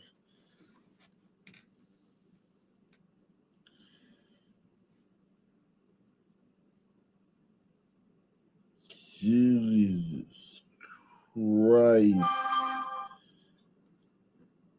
Look at that nigga, man. That's her ex-boyfriend, man. Gee. Hammer the bow shot.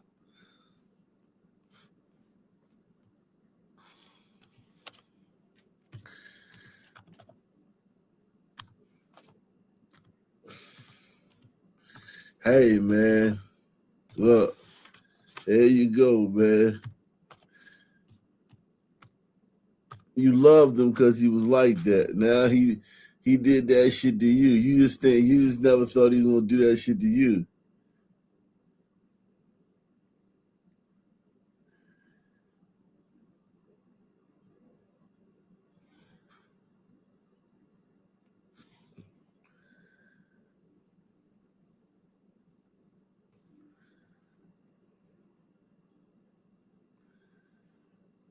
You just didn't think he was. She just didn't think he was gonna do that shit to her.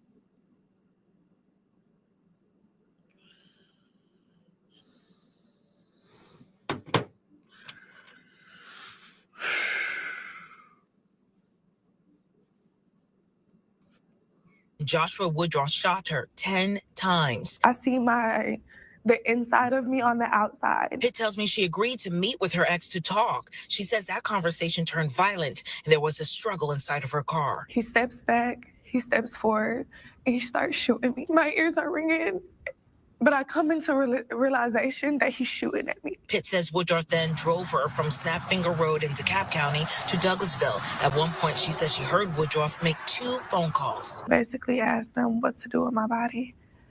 I'm scared. I asked him, can I just write? Can I just write a letter to my son? Pitt says Woodruff eventually abandoned her at a hospital while paramedics rushed her to another hospital in critical condition. Security detained Woodruff. Police charged the 25-year-old with aggravated assault and false imprisonment. Pitt's mother says she wants the aggravated assault. They charged this nigga with aggravated assault.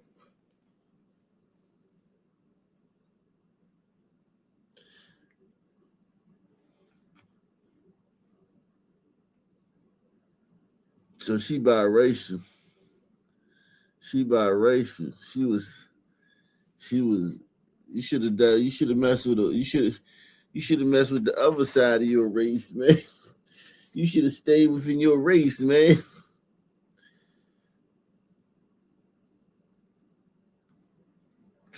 You wanted to be black, lady black, man. What to do with my body.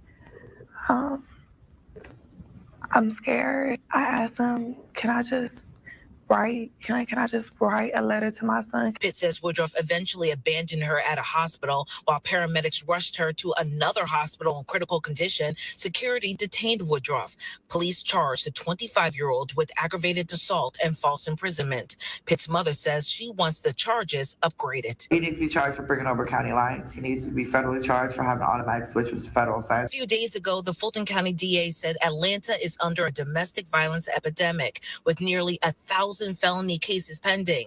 Pitt says she hopes more people in an abusive relationship will get out before it's too late. You see that red flag, run away. And Woodruff is due in court tomorrow. As for Pitt's hospital bills, they are extensive. Her friends and family, they are hoping. Oh, no, we ain't giving you shit, bro. No, baby, we ain't giving you shit, man. You was dealing with that nigga, man. Nah. No GoFundMe, no donations, baby. Sorry, baby. I can't donate to your cause in good faith, man. It wouldn't be right, man. You need to learn a lesson, man. You won't learn a lesson if we donate, right? Press one. If we donate to her GoFundMe, she won't learn a lesson, man. She need to learn a lesson, man. Like, nah, baby. It ain't nah. You telling other women, you need to tell your motherfucking self, bitch. Holding a fundraiser for her on December 2nd. There's also a GoFundMe page to help with some of those expenses. Though that link to the GoFundMe page can be found on our website. That's WSBTV.com. And we are live tonight here in DeKalb County. I'm Audrey Washington, Channel 2 Action News. Audrey, to survive that and to have the strength to talk about it in the hopes of helping other people, right. Just amazing bravery. Thank you. Mm-hmm.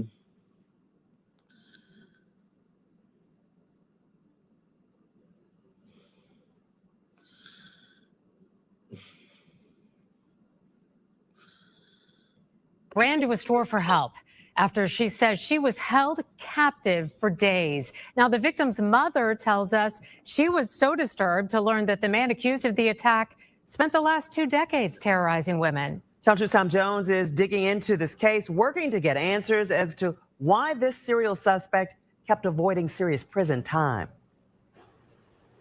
And Sharon Williams says that Bryant Brookings held her daughter in his apartment, beating and sexually assaulting her for 4 days. Then she found out he has done this to so many other women. She says if he hadn't been given break after break after break, her daughter wouldn't have gone through the torture she did. The beating was so bad. So that ain't the only thing that's so bad. There's another thing that's really bad too, man. There's another thing that's really, really, really bad.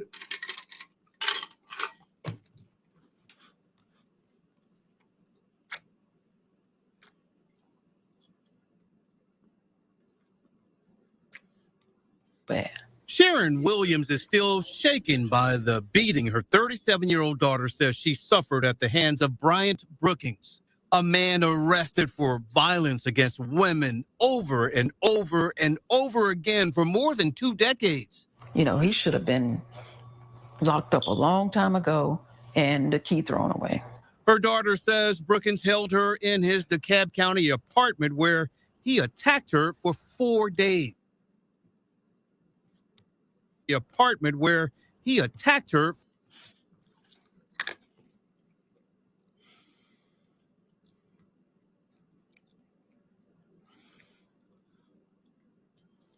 Damn. It's like this motherfucker got like a roach Woodstock, man. This is Lollapalooza for roaches, man. What the fuck?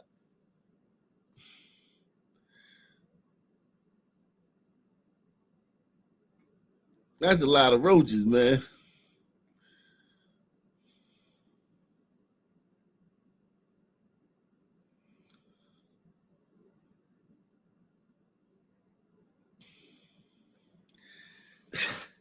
She was up in there, man. God, no.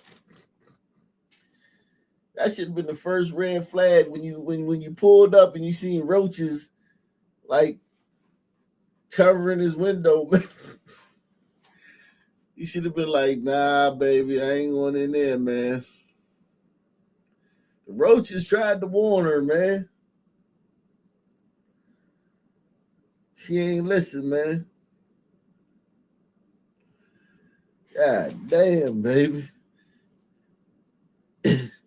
I guess it's slim pickings in Atlanta, man. It's slim pickings in Atlanta for the ladies, man. If you a man, well, I don't need to say that, man. Stay the fuck away from Atlanta. I would say if you a man, a single brother, man, you looking for a woman, you should go to Atlanta, but fuck that. Thrown away. Her daughter says Brookins held her in his DeKalb County apartment where he attacked her for 4 days. He was going to keep her or kill her. Then, November 1st, Williams says her daughter escaped to this store on Candler Road. She's blessed to be alive. God had his hands in this. Williams says a higher power also may have led Rhonda Doucette to the store. So Miss Rhonda hadn't went over there, I probably would have never heard about this.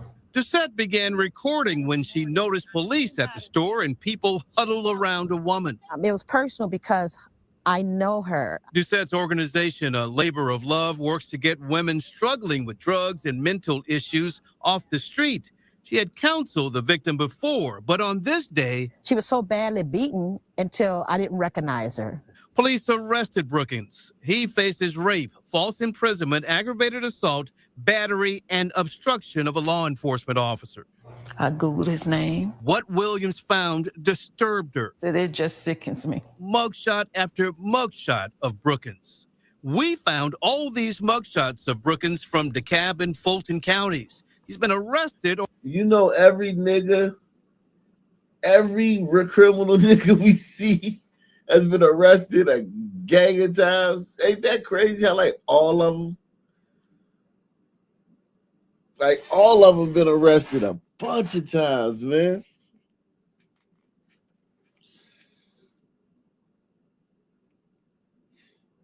If police brutality was so bad, right? And, you know, if you're a black man, any contact with police is, you know, your life is on the line, right? Even if a police just ride by and look at you, man, you might be, your life is in danger. How do these niggas get arrested all these many times and they don't never got no scars on their face in the mug shots? They don't never got no black eyes, no busted lip, no knot. They just look like motherfucking goddamn selfies and shit. They just keep getting arrested over and over again, man. This is police brutality. This bullshit, man. Ain't no fucking such thing as no motherfucking police brutality, man.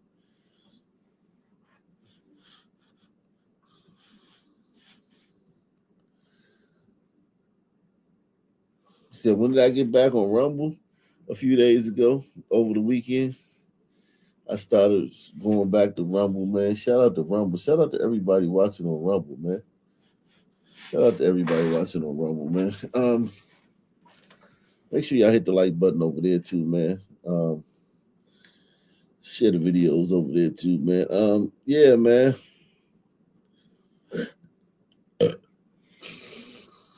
Excuse me. Or convicted on false imprisonment, sexual offenses, and assault several times since 1999. He's just got a slap on the wrist every How many time. times did he get arrested? Of Brookins. We found all these mugshots of Brookins from DeKalb and Fulton counties. He's been arrested or convicted on false imprisonment, sexual offenses, and assault several times since 1999. He's just got a slap on the wrist every time. Records show Brookins was convicted for false imprisonment during a rape trial in Fulton in 2001. That same year, in the same county, he pled guilty to false imprisonment, sexual battery, and aggravated assault. He was sentenced to 10 years, but only 2 years behind bars, with the rest on probation for both cases. An officer tried to revoke his probation for failing to attend sex offender counseling, calling him a danger to the community. But he was still released back out into the streets. Also, in DeKalb County in 2012, Brookins was arrested on false imprisonment, aggravated assault, probation violation, and terroristic threats. He was sentenced to 5 years to serve 1 only on terroristic threats. Williams says Brookins should have been locked up for a long time with that extensive criminal history. Do you feel like the criminal justice system let you down? Yes, I do. I want someone to be held accountable because this could How have about you? Because you was just 2 years ago, you was asking for, you was calling it prosecuting black criminals racist. You hold yourself accountable, motherfucker. All you black women hold yourselves accountable. The only people who's accountable for this is y'all black women. Y'all the ones that asked for this. Press 1. someone to be held accountable because this could have cost this victim her life. And I asked the DA's offices in Fulton and DeKalb to give me some insight into why Brookins didn't receive a stiffer punishment. The DeKalb DA's office said that it couldn't comment on this most recent case. And it said the 2012 case, the charges were reduced, but didn't say why. In Fulton, the DA's office said these cases are so old it needed to research them before commenting, and they would get back to me. So far, they have not gotten back to me. Brookins remains locked up in the DeKalb County Jail. His public defender did not respond to my request for a comment. We are live in DeKalb County. Tom Jones, Channel 2 Action News. And Tom, this is frightening because so often we do these stories and they are fatal. Lucky that she got out of the situation, but so many women do not. And for the mother to be able to find all of that history in a web search, incredible. Tom, I know you'll follow it. Thank you. Salute, man. Great show, guys, man. Great show tonight, man. Great show tonight, man. Great show. Salute to everybody out there, man. Just wanted to come by, holler at y'all tonight, man. Give y'all a little bit of the news. This is just a little bit. This was just a little bit, a little snippet. Appreciate all you guys, man. Maybe I'll do it. Even though we didn't get to our goal tonight, man, the 10 people contributing, we got the 8. I may do a daytime show tomorrow. I gotta see how things are working because kids and Thanksgiving coming up. I gotta see how things are working, man.